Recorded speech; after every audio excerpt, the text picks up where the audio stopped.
gostaria de mostrar algumas, né, nas fotos já de resultado dos quintais produtivos do projeto Mulheres de Fibra que eu coordeno. Agradecer toda a equipe do Mulheres de Fibra que participou, professora Tatiana Veloso também, né, na Pró-Reitoria de Extensão, que é onde o projeto está registrado, a equipe da Pró-Reitoria, que tem feito um papel aí imprescindível. Gente, eu não consigo lembrar, nem todos os lugares, nem todas as fotos eu vou lembrar de onde são.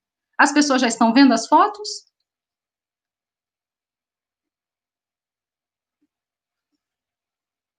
Já está apresentando para todo mundo? Sim. Do jeito que você está vendo aí, está todo mundo vendo também. Ah, certo. Infelizmente, eu não consigo lembrar de onde são todas as fotos, mas aí a gente tem a comunidade quilombola de Paus Alto, em Antônio Cardoso, que inclusive eu queria mostrar o vídeo, que o vídeo é de lá, que é incrível o que as mulheres conseguiram fazer e tem feito lá em Antônio Cardoso, em Paus Altos. Lá foi montado um... Sim, quando você precisa... Pode falar, Jace. Se precisar que mude as fotos, você vai me dizendo. Tá, eu digo sim. Eu queria muito lembrar, se eu não me engano, aí essa foto eu sei que é do Vale do Jiquiriçá, mas eu não lembro exatamente o lugar. No Vale a gente implantou quintal no quilômetro 17 em Laje, foi implantado em Mutuípe, Maracás, foi implantado mas em São Miguel das Matas também. Então, pode ir passando, né? Aí já são resultados. A produção aí, gente, sem veneno, sem agrotóxico. Então, para aqueles que dizem que não dá certo, né, que não é possível, porque o vegetal fica feio, né, e assim, a equipe foi para colaborar com a formação, mas obviamente que as mulheres já sabiam muita coisa, elas desenvolveram. Aí em São Miguel das Matas, que eu me lembro bem dessa foto, é São Miguel. Não, mentira, essa foto é Paus Alto. Essa foto dos pepinos da comunidade quilombola de Paus Alto no sertão, viu? E estão produzindo aquele tipo de... Essa daí é no quilômetro 17, em Laje, o início do quintal. Pode ir passando. Então, a gente teve horta, a gente teve quintal econômico, canteiro econômico, teve paz, teve SAF, porque cada quintal foi implantado a partir da realidade de cada grupo, né?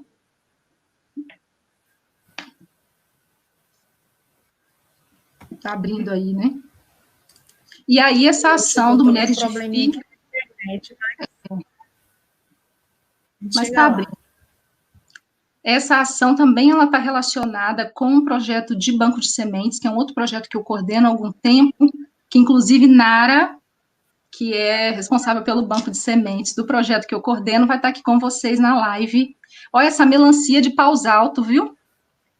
Sertão da Bahia tá aí, ó, semiárido baiano e produzindo agroecologicamente. Obviamente que a gente tem que ser crítico em relação às condições, né, gente? Acesso à terra, acesso à água é fundamental. A gente sabe que as mulheres têm essa dificuldade. Então, a gente precisa de reforma agrária, precisa de uma série de políticas públicas para fazer essa realidade acontecer de uma forma mais... Aí, em Candeal, em Maracás, é o banco de semente que elas têm, que também a gente fortaleceu com o projeto.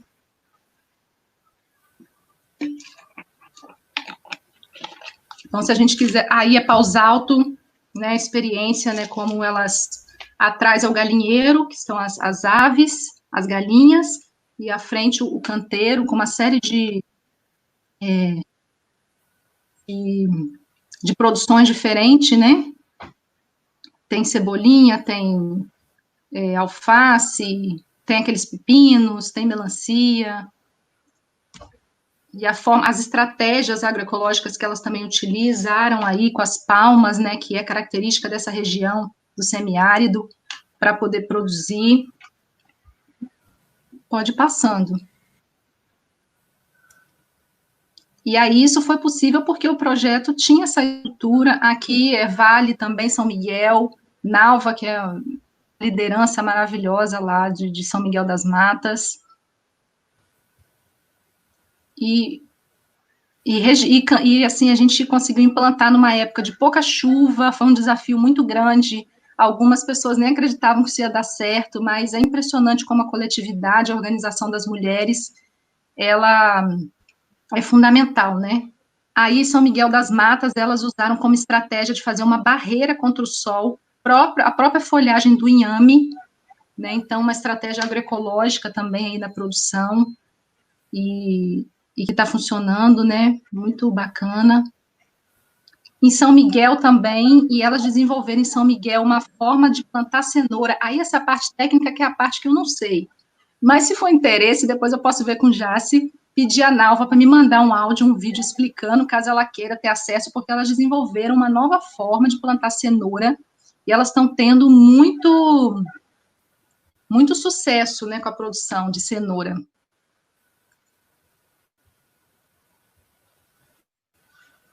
Pode passar aí. E esse pepino? O pepino, né, o pimentão, imagina pimentão que não tem... E pimentão que não tem agrotóxico, gente, isso aí não é importante demais, né? Porque pimentão, ele é o rei, né? Pimentão e tomate são os reis do agrotóxico, né? Eu deixei de comer pimentão, para evitar, eu conheço, né, muitas pessoas que deixaram pimentão e tomate por conta da quantidade de agrotóxico. Aí a cebolinha, aí também o quintal, deixa eu ver se... Aí eu acho que é Laje aí também, é Laje. Quilômetro 17. Daqui a pouco a gente chega. Aí a produção de cenoura, que eu falei para vocês, uma técnica agroecológica que elas... Óbvio que a maioria está no processo de transição, né? Assim, não tem... Mas foi um aprendizado bem bacana, e o canteiro está lá, elas estão produzindo, estão vendendo. Em Lagoa do Cedro, que é em Cruz das Almas, a experiência é muito bacana, que é onde tem o banco de semente, porque a partir do banco de semente, do Mulheres de Fibra e de outras ações que a UFRB vem desenvolvendo, a gente conseguiu construir junto com as mulheres também um grupo, né? A gente não, elas construíram um grupo produtivo de mulheres a partir desses movimentos, dessas ações que nós desenvolvemos com os projetos. E, obviamente, a partir também da assistência técnica, com certeza, elas no ano passado, inauguraram na FEBAFES, aí, ó, Lagoa do Cedro, que é em Cruz das Almas, né? Inauguraram o ano passado o grupo Marias do Cedro, que é um grupo produtivo de mulheres em torno do quintal produtivo que o projeto implantou. E essa é uma outra saída, a meu ver, que é a coletividade, e que as mulheres, a partir da agroecologia, fazem muito bem, né, que é conseguir, por dentro, né, dessa loucura que a gente vive, de um sistema que coloca a gente num lugar de individualismo muito forte, de competição. Aí é Mutuípe, o Grupo Produtivo de Mulheres de Mutuípe. Elas trabalham com polpas de frutas, né, com uma série de... com produção de sequilhos. Aí no Recôncavo a gente também implantou um quintal em Sapucaia, Santo Antônio de Jesus.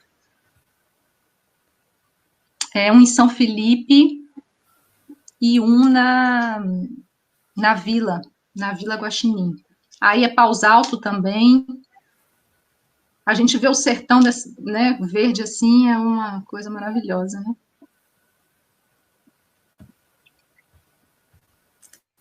Gente, eu peço desculpa, porque minha internet, infelizmente, hoje resolveu abusar. Mas a gente chega lá. Aí São Miguel das Matas.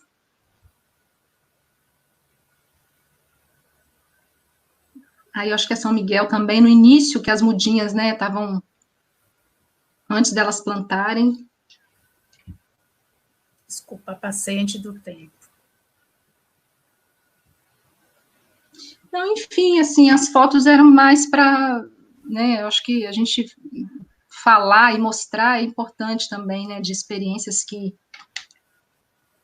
deram certo, de experiências que são possíveis, e que eu acredito que nesse momento crítico, né, pode estar fazendo a diferença na vida delas, tanto para a própria alimentação, quanto para a comercialização, né, porque as mulheres têm se organizado aqui no Portal do Sertão e no Recôncavo, a gente sabe que tem uma organização para vender os produtos da agricultura familiar, mesmo dentro desse momento da pandemia, né?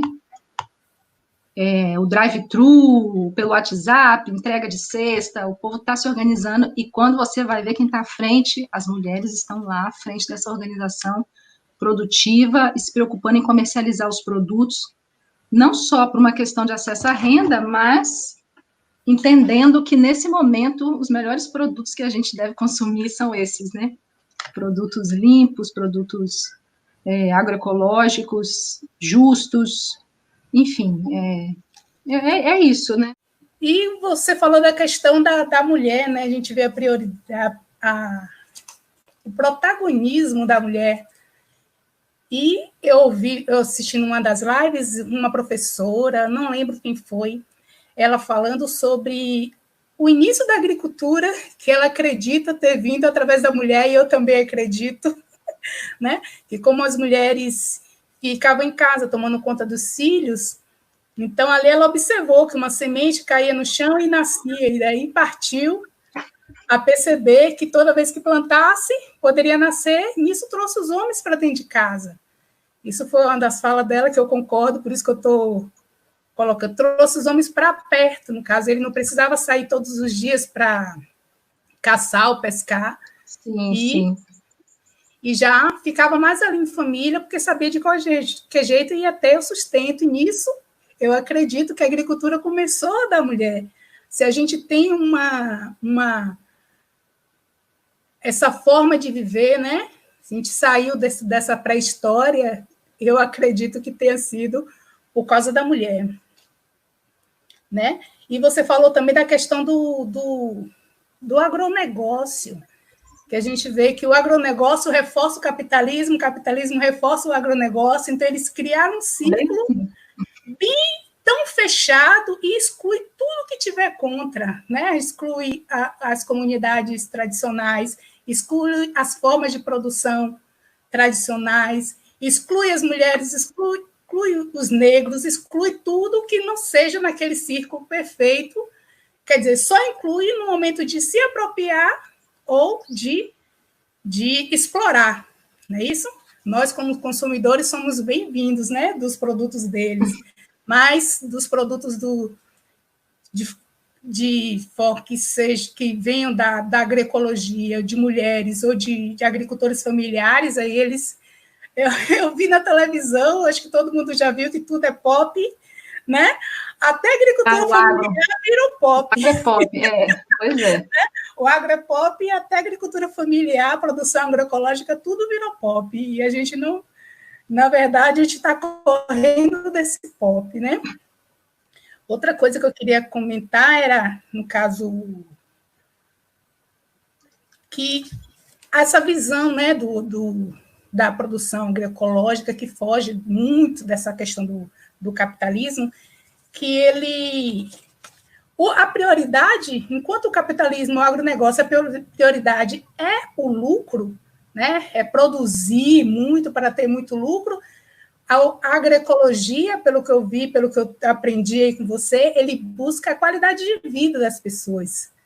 Né? Isso está relacionado muito com a qualidade de vida, a questão da saúde, tudo, né? Segurança alimentar e nutricional, então, que a gente está no projeto Bahia Produtiva, a gente tem a segurança alimentar e nutricional é um dos pontos que é tratado nos objetivos. A gente está fazendo um trabalho com as comunidades justamente para que possa mostrar para ele que existem outras formas de produzir que não seja a agricultura convencional, com uso de agrotóxicos, de maneira absurda, né? Que não é o agrotóxico, eles não usam nem o recomendado, porque existe uma recomendação, eles usam os grandes, né? O agronegócio usa de maneira exacerbada, não sei.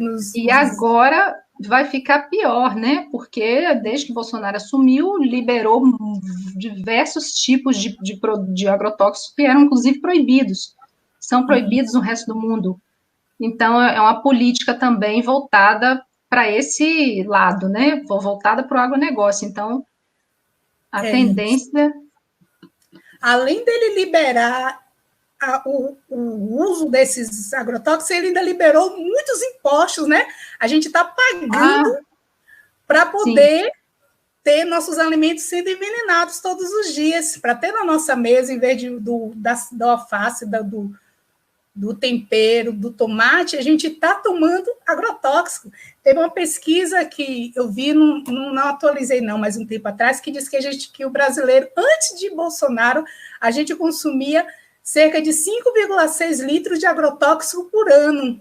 Imagine, é como se você estivesse botando num copo 5 litros e mais de 5 litros e meio de agrotóxico e bebesse no ano. Ninguém faria isso, né? Mas a gente acaba consumindo com essa forma de produção que é do agronegócio, que é dos grandes produtores, e que infelizmente, alguns agricultores assumiram para si na sua produção, mas que também a maioria não assume, não quer.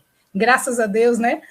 Sim, Ana Paula, eu também queria dar minhas contribuições, né? Na verdade, eu não ia nem participar dessa live, eu queria que fosse uma coisa bem interativa entre vocês já, assim, né? Mas como teve esse problema acho que a internet lá está com problema, eu acho que é importante a gente dar uma contribuição. Eu acho que esse projeto de vocês, Mulheres de Fibra, é um projeto maravilhoso.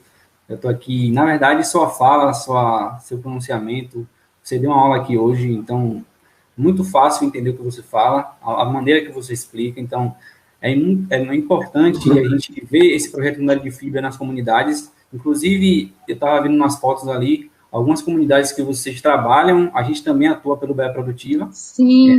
Inclusive, Lagoa do Cedro, na verdade, é uma comunidade que eu adoro muito. Eu já trabalhei com Lagoa do Cedro desde a época do Baiaté, pelo edital de sustentabilidade, entendeu? São pessoas maravilhosas. Na época, o presidente era Cacau, também Sônia, eu vi ali, ela é uma mulher muito guerreira. Agora o presidente da associação é meu aluno, me orientando, que é Jonatas. Jonatas, grande amigo meu. Nara lá à frente do Banco de Sementes, eles também desenvolveram um trabalho, porque eu falo para todo mundo, eu coordeno esse projeto do banco, mas eu nem existo, eu só fiz o papel institucional. Uhum. Quem toca e quem faz o negócio acontecer lá do Banco de Sementes começou com Nara e Jonatas, né, por conta da UFRB, mas a comunidade abraçou de uma forma e eles também têm tido experiências e ela tem rodado com esse banco aí em vários lugares já, fora da Bahia, né, vários eventos, e culminou nesse grupo de mulheres que foi, para mim, assim, né, eu acho que isso é resultado das nossas ações, né, o UFRB, políticas do Estado, né, do governo do Estado da Bahia, através das políticas de ATE. Então, isso é uma confluência de ações que a gente, né, vê o resultado se materializar, né, e isso é muito bacana, porque enche a gente de esperança, né, a gente num momento tão desesperador, eu às vezes tenho aqueles dias de desespero dentro da pandemia, que a gente é isolado, né, a gente que é acostumado com o campo, que é acostumado com a sala de aula. Quando eu estava reunindo essas fotos ontem, eu falei, nossa, que acalanto, assim, para o coração, sabe, obviamente que eu queria estar lá acompanhando os resultados do projeto, mas ter a certeza também que a gente está conseguindo, de alguma forma, contribuir para essa construção é bom demais. E eu acabei até esquecendo de falar da formação de ATE, que o projeto também fez, né? Não sei se você participou na época, já se disse que participou. Participei, eu lembrei agora. Lembrou? Lembrei. Porque a gente queria exatamente tentar pensar nessa confluência, né? Formação de mulheres, mas também formação de ATE, porque está lá na base atuando com as mulheres. Então, a gente fez, né, o módulo de feminismo e de agroecologia, pensando exatamente em construir esse link aí entre o ATE e a formação das mulheres. Isso. Tem até uma serra aqui, que ela é de Santo Antônio de Jesus, que o nome dela é Joilma. A comunidade dela também, a Mulheres de Fibras atua lá também na comunidade de Sapucaia, em Santo Antônio. Ela até deixou uma mensagem aqui na comunidade de Sapucaia, né, que é o município de Santo Antônio de Jesus, da Bahia. Tem um projeto Mulheres de Fibra, onde elas estão amando participar do projeto e comercializar seus produtos. Joilma, que é uma CR que é muito proativa aqui no projeto BE Produtiva. Eles estão agora no processo de comercialização via delivery, então ela sempre posta nos grupos, a CR, que ela é muito proativa no projeto. Então, na verdade, a gente usa a Sapucaia como exemplo para várias comunidades aqui no projeto BE Produtiva. Eles são primeiro hoje, lá em Sapucaia, é a primeira comunidade do projeto BE Produtiva aqui no Recôncavo que iniciou a construção da cozinha industrial, entendeu? Então, eles começaram no ano 2, praticamente, começaram no ano 1, mas foram bem depois de outros territórios já se iniciaram a construção do empreendimento. É uma comunidade muito organizada, muito presente. Sempre que a gente vai fazer reunião lá, lotação máxima, todos os beneficiários são presentes. Então, a gente vê a presidência da entidade sempre ativa, eles são bem interativos. Então, assim, é um exemplo de comunidade, não só de Sapucaia, como muitas comunidades aqui do Recôncavo dão um show mesmo de cooperativismo, de associativismo, de união. E especialmente em torno dos grupos de mulheres, né? Eu acho que é isso que é bacana destacar, que essa coletividade que as mulheres têm conseguido fazer nas comunidades rurais tem sido a diferença para o enfrentamento dessas crises. Porque aquela produção de Sapucaia é de uma qualidade, né? Assim, aqueles doces coloridos, aquilo ali é fantástico demais. E quando o Mulheres de Fibra chegou lá, elas já eram organizadas, a gente também não teve muito trabalho, já existia um quintal, né, e de fato o envolvimento delas, e era bem assim, reuniões cheias, com jovens participando, que é um desafio também, quando a gente vai fazer debate, né, da agroecologia no campo, porque tem uma ausência da juventude, e lá a juventude sempre presente também, construindo, participando, de fato é um exemplo mesmo, no Recôncavo, bem interessante. Com certeza. E uma coisa interessante, observando sua fala, assim, a gente, pelo projeto Bahia Produtiva, a gente vem implementando vários trabalhos e técnicas voltadas à agroecologia. A gente vem introduzindo pilha de compostagem, biofertilizante, reaproveitamento da manipoeira, recentemente nos projetos da Bahia Produtiva, na construção das agroindústrias, nas cozinhas industriais. A gente está, junto com a engenharia da CA, implementando a captação da água da mandioca, no caso das casas de farinhas, para gerar gás biodigestor, para funcionar a própria casa de farinha, para controle de pragas, para, entendeu? Alimentação animal. Então, a gente vem com esse intuito de estar introduzindo as práticas agroecológicas, fazer essa conversão também, né? De estar orientando os agricultores a começarem a produzir de forma orgânica, agroecológica, porque, assim, a gente teve, como já se falou, recentemente, essa live com o Tiago Guedes, ele falou da questão da certificação de orgânicos, e, inclusive, a comunidade de Jauíma, lá de Sapucaia, tem alguns beneficiários que têm a certificação. E um dado interessantíssimo que ele falou, e muito crítico aqui na Bahia, é que a Bahia só tem uma OPAC, que é responsável pela certificação compartilhada. Então, são 150 mil agricultores familiares e só 817 têm certificação. Então, é praticamente nada para a quantidade de agricultores familiares que temos aqui no Recôncavo. Então, é um desafio nosso também, e aí eu passo até um desafio também para o Mulheres de Fibras, a gente começar a trabalhar as associações para aderir à certificação. E Tiago Neves, ele deixou claro que a gente poderia iniciar, né, transformar cada associação em OCS, né, que a OCS ela é responsável pelo início, porque assim, antes de você adquirir o selo, você pode adquirir a certificação, certo? A certificação de orgânico, e o agricultor ele pode comercializar, ele só não pode exportar para outros estados, mas ele pode comercializar nas feiras livres de forma direta, entendeu? Então ele pode ter essa certificação. Já o selo orgânico é quando você coloca o selo no produto e ele pode estar sendo exportado para outro estado, para outro país, e seu produto está ali com selo orgânico. Mas eu acho que o primeiro passo é a gente estar implantando, transformando as entidades, né, em OCS para poder ter essa certificação. E aí, posteriormente, a gente pode estar trazendo o selo orgânico aqui para cada agricultor. Eu acho que é um desafio e a gente tem que correr atrás porque a gente tem aqui parceiros, a gente tem Tiago, que é um coordenador do CEPOG, né? Então, ele pode estar contribuindo aqui com a gente no Recôncavo. Então, cabe a gente agora se unir, as entidades, Mulheres de Fibra, as COB, as entidades do Recôncavo e da Bahia em si, para a gente aumentar esse número. Porque 150 mil agricultores familiares e só 817 têm a certificação orgânica, é muito pouco. Você agora está fazendo um trabalho belíssimo com Mulheres de Fibra. Os beneficiários, eu acredito que os agricultores de Mulheres de Fibra estão produzindo de forma orgânica, natural. E como é que eles vão comercializar isso sem a certificação, né?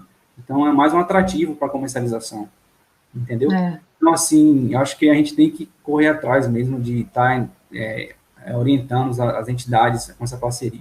E uma coisa importante também da sua fala, a gente, desde quando eu entrei que eu fiz agronomia, me formei em agronomia, até iniciei o mestrado no FRB, mas assim, desde que quando eu iniciei minha fase acadêmica, antes de eu fazer agronomia, eu iniciei até o curso de agroecologia na FRB. Só que, tipo assim, eu era meio desinformado, eu tinha recém saído do colégio, estava com 17 anos, ainda nem sabia direito o que era agroecologia, mas eu sempre vi estudei um pouquinho na época, a agroecologia trabalha com orgânico, natural, mas essa é a minha concepção naquela época, mas a gente sabe que a agroecologia ela vai muito mais do que o manejo da agricultura, o manejo de solo, é uma ação social, como você falou, é o empoderamento feminino, entendeu? É você estar abrindo políticas públicas para a mulher, inserindo mulheres em editais de políticas públicas, como eu falei no início. Hoje, as entidades, as chamadas públicas voltadas à prestação de ATE, elas estão exigindo a presença da mulher como 70%, 80% para você conseguir concorrer a um edital de chamada pública. Então, isso é muito bom, muito importante. As mulheres estão inserindo cada... Só queria terminar um pouquinho minha fala, que a internet me cortou, né? Desculpa, gente. Mas eu acho que eu parei na questão que eu estava falando sobre segurança alimentar, né? Do projeto Bahia Produtiva, que a gente está com algumas orientações para trabalhar a segurança alimentar, e isso não pode fugir da produção de forma agroecológica, não é isso? Então, a gente, como o Jefferson já falou, a gente passa algumas técnicas, quer dizer, a gente resgata algumas técnicas que já foram usadas para fugir do agrotóxico, dos biofertilizantes, ou dos fertilizantes químicos e outros. Então, para justamente dar suporte a esses agricultores, porque muitas vezes, porque a mídia fica na cabeça, não, tem que usar fertilizante químico, tem que usar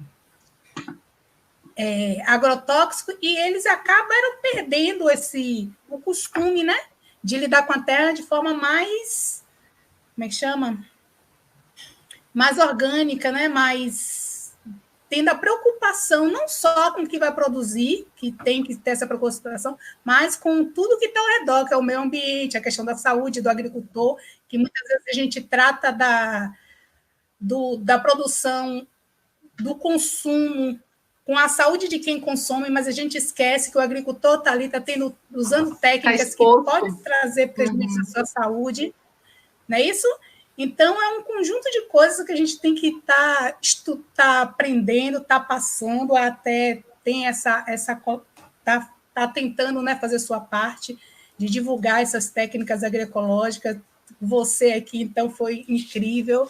Eu quero chamar a atenção também para uma fala que você falou, que você disse sobre o MST, né, sobre como o MST está trabalhando.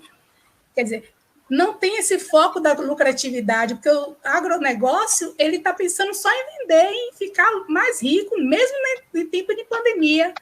E o MST, exatamente, que muita gente fala mal, muita gente diz que são vagabundos, estão aí nessa fase mostrando a diferença, né, do que é o trabalho da organização social, como deveria ser um Brasil do sonho de todos, né? Porque muitas vezes a gente não se preocupa, mas quando chega nesse momento em que a gente passa uma dificuldade, a gente vai ver realmente quem é que está fazendo pela população, quem é que está fazendo pela comunidade. E quem é solidário, né? Quem é solidário. Quem é solidário não é. Né? Eu, tem vezes que eu assisto um jornal aí, porque esse tempo de pandemia eu não estava assistindo mais esses jornais de TV, TV aberta. Mas, de vez em quando, eu olho para ver como é que está a situação realmente, né? E quando chega uma parte de que empresa solidária, gente, não existe empresa solidária, empresas grandes, capitalistas, eles só estão ali fazendo comercial, né, do seu produto, e diz que vai doar não sei quantas cestas básicas. Aí muita gente fica até emocionada, achando até que é verdade, né? Só que ele tira ali 0,00% do seu lucro e bota na televisão comercial, aí a gente acha, e deixa de dar valor realmente quem é que faz por solidariedade. Não para fazer propaganda para dizer eu sou bom, e sim porque tem na sua essência o trabalho solidário como princípio. Não é isso? E... Ai, o que foi mais? Sim, aí você falou sobre Nara, né, que a gente vai fazer esse trabalho com ela de sementes crioulas. Eu já tinha falado nas comunidades sobre transgênicos, que não entra na cultura que é agroecológica, né? E muitos agricultores sentiram esse desejo de ter um banco de sementes. Então, na próxima semana, a gente vai ter essa live com Nara e Rosa, uma menina lá de Maracás. Eu acredito que você conheça também. Eu achei até que era ela numa das fotos. É rosa na foto, na comunidade Candeal, aquela foto do banco é rosa. Isso, o pessoal está querendo... Então, a gente vai fazer esse trabalho com ela. Estão pedindo aqui a orientação do plantio de cenoura. Isso. Eu vou pedir... Então, aproveito para convidar todos que estão assistindo. Oi? Diga, pode dizer. Não, que apareceu aqui na tela, Joilma, querendo a orientação do plantio de cenoura. Eu vou pedir, Nalva, para gravar um áudio e te mando, e vocês disponibilizam aí a nova forma que elas encontraram de plantar cenoura, que está tendo sucesso lá. Eu não sei explicar, infelizmente, eu não tenho essa habilidade, né, da técnica, mas... Joilma é nossa guerreira aí, nossa CR de Sapucaia, vocês estavam falando nesse instante de Sapucaia, e ela também, eu vejo nela a paixão pelo sistema agroecológico, né, pela forma de produzir de forma mais natural possível, e ela é sempre incentivadora da comunidade, assim como outros ACRs também, a gente tem GIS, tem outros que incluíram no seu projeto, né, de incentivar os agricultores para essa forma, que muitas vezes até produzem, mas não sabem, e precisam de um eu acho mais, que é isso, né? Você falou do resgate, eu acho que é muito nesse caminho. Na verdade, não tem nada de novo assim para ser ensinado, né? Talvez a gente, na academia, com a formação, a gente possa conseguir aprimorar algumas técnicas por conta do acesso ao conhecimento científico, entender melhor como funciona, entender, né, como a matemática, a física, a química, a biologia pode contribuir para melhorar aquilo ali. Mas a agroecologia, ela já se faz, né? Assim, os agricultores, eles fazem as práticas agroecológicas. Às vezes não está disseminado, ou às vezes eles perdem um pouco a paciência porque querem um resultado mais rápido, ou às vezes naturalizou, que eu acho que é bem aquilo que você falou, naturalizou a utilização do agrotóxico, porque o Brasil naturalizou, né? Então, é difícil, às vezes isso se torna natural. Ele também, às vezes, está ligado, né, um ciclo de financiamento, de banco, que você precisa responder, fazer isso, fazer aquilo. É uma série de coisas envolvidas, né? Que às vezes prende ele naquela situação da utilização dos agrotóxicos, mas com certeza as práticas eles já conhecem, já sabem, já fazem, às vezes faz no menor espaço, né, no menor quantidade para se alimentar, mas não consegue fazer para vender. Eu acho que a ideia é potencializar as experiências, porque sem dúvida elas já existem. Essa história do banco de sementes é bacana, porque o projeto do banco, ele surgiu assim, eu propus aos alunos, eles, na verdade, me propuseram criar o banco, isso dentro de uma aula, que eu dou aula de biologia, eu sou bióloga, dou aula de fundamento de biologia na educação do campo. Aí eu falei, tá, então a gente constrói, a ideia seria construir a tela na UFRB, mas vocês vão ter comunidade e tragam as sementes crioulas das comunidades de vocês, e a gente tem alunos de diversas partes da Bahia. Aí eles ficaram preocupados, a gente não, na minha comunidade não tem. Ninguém guarda nada, não tem nada, eu sei que não tem, eu falei, você vai procurar. Se não tiver na sua, você vai para do lado e vai até você achar onde... E todo mundo voltou com semente. Porque não sabia que tinha alguém que guardava semente. Então, assim, é uma realidade. As práticas agroecológicas, elas existem, elas estão lá acontecendo. A gente que às vezes não toma conhecimento. Isso é tem agricultor que guarda para ele, né, tá ali.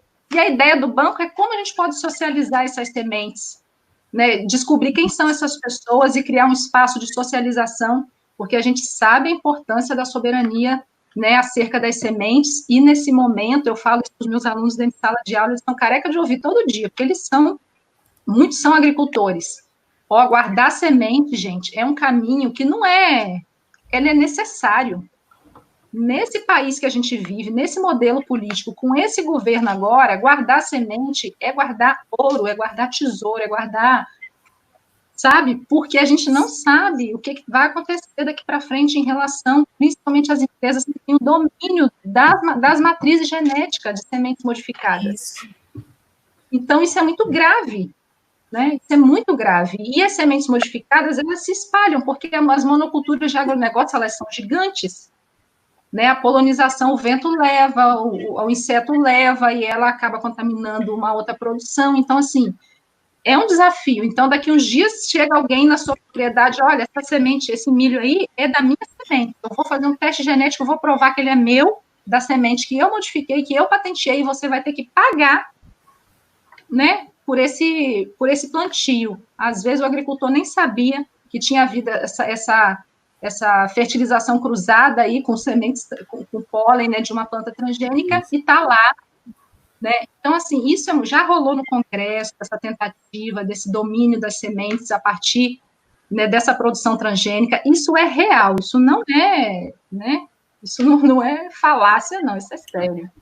Com certeza. E assim, Ana Paula, essa parte da semente crioula, ela acho que é o que a gente tem que tratar aqui verdadeiramente, porque, né, como você falou, a gente vê nas comunidades hoje a perda da valorização cultural. Se você está com um banco de sementes, você tem ali sua semente crioula, mas você também tem a plantação de um milho, de uma cultura lá usada com alguma semente convencional. E realmente há esse cruzamento e você pode estar até perdendo a sua essência de sementes crioulas. Então, isso é muito importante a gente tratar aqui também, né? E outra coisa... E além de perder a essência, já tem um movimento do agronegócio de criminalizar isso. Com certeza, né? De controlar. E isso tem tudo a ver com a soberania, né? Porque o controle que o agronegócio quer ter das sementes é tão forte que é impedir mesmo de o agricultor ter acesso e plantar. Então, assim, né, eu acho que garantir as suas sementes, além do patrimônio genético, que é o tesouro maior, né, esse patrimônio cultural também, e mais uma vez aí as mulheres têm muita centralidade nesse processo, né, de transformar também esse lugar da agroecologia num lugar de cultura, né, porque garante aquele alimento que é um alimento que diz respeito à história daquela comunidade. História, com certeza. Né, que diz respeito a lembranças, né, do passado, dos avós, dos bisavós, da forma que plantavam, a forma que guardavam. Então, é uma série de coisas. E é isso que é a agroecologia, né? É você repensar todo esse processo, né, de como plantar e comer tem a ver com modo de vida, com estilo de vida, com, né, se posicionar no mundo em relação à forma de se alimentar e de produzir, mas dizer quem você é, né? Aquilo ali diz quem você é. De qual lugar que você veio, porque as práticas também têm muito isso, né? Onde tem menos água, como é que a gente se organiza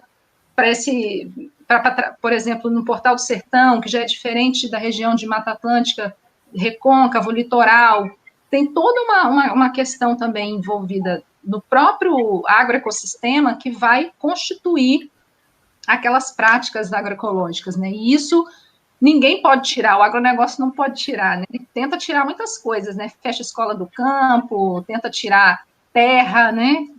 Grila terra, assassina indígenas e quilombolas o tempo todo, mas eu acho que esse modo de vida próprio, único, ele não vai tirar. E a gente está resistindo, como Brasil diverso que somos, né, tá desde 1500 aí nessa resistência com os indígenas, com os negros.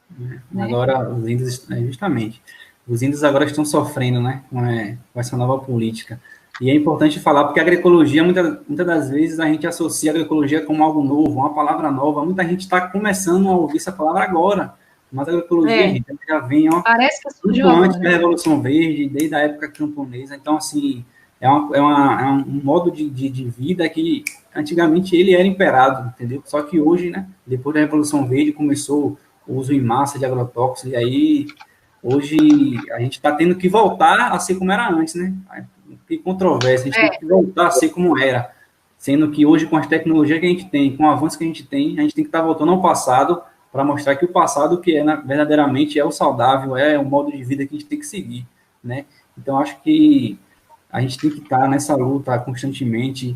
E eu peço até, professora, que eu acho que a Mulher de Fibra tem vários, como vocês têm vários projetos aqui em comunidades, inclusive do Bahia Produtiva, que a gente possa fazer essa parceria de estar levando cursos, ministrando, inclusive na implantação dos quintais produtivos, a gente também pode estar tendo essa parceria entre as COB e Mulheres de Fibra. Também, quando a gente for fazer alguma prática agroecológica, como a gente sempre está fazendo, está dando um convite para vocês também aqui do Mulheres de Fibra. Então, acho que essa parceria vai ser muito, muito boa e produtiva aqui para a gente. Certo? que o ACR falou aqui, né? Não sei se a senhora trabalha também com as punks, né? Ele fala, nesse contexto de alimentação saudável e manejo agroecológico, é importante falar das punks, né? Que são as plantas alimentares não convencionais. A gente vem fazendo esse trabalho da implantação de punks aqui no território do Recôncavo, então tem várias culturas hoje que a gente tem aqui no Recôncavo, que muitas das vezes o agricultor, ele acha que é só usado para chá, né? Algaroba, tem a chaia, tem a Horus pronobis, tem várias culturas de plantas punks, que elas são bastante nutritivas, são plantas que são resistentes à praga, elas são muito mais resistentes do que as hortaliças convencionais, entendeu? São mais saborosas, então tem muito valor econômico também.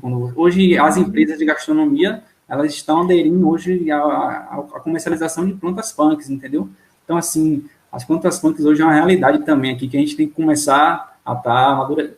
Aí você falou, né, de punk, inclusive, sempre me vem uma lembrança, porque meu avô tinha muito esse costume, né, meu avô entrava no mato e saía do mato com a planta para a gente almoçar. A gente não sabia nem o que era, mas a gente comia.